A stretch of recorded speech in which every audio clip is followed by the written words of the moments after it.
هر کسی که کلمه اسلام را خواند و معنی و مفهوم از او را درک کرد، فرض عین است که قرآن کریم را بخواند و مطابق زندگی بکند.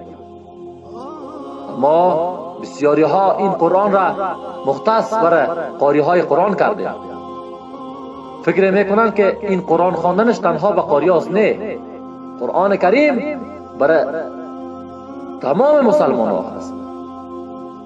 هر کسی که به الله ایمان آورد و به الله متعال تسلیم شد، مکلف است که مطابق قرآن و احادیث صحیح پیامبر صلی الله علیه و سلم زندگی کند.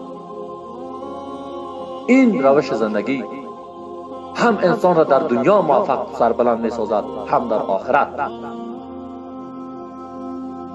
هرگاه ما با قرآن کریم عملی بکنیم، عزت نصیب ما میشه.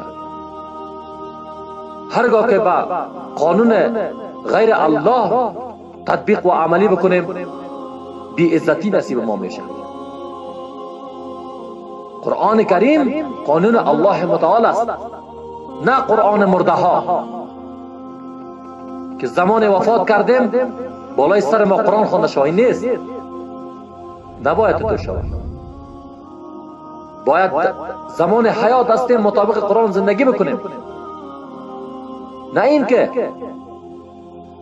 20 دانه 30 دانه قاری قرآن جمع بکنیم، راست و غلط قرآن شریف را میخوانند، دو پیازه ها را خوب همونطور زدن میکنند، پولا را دم جیب مندازند،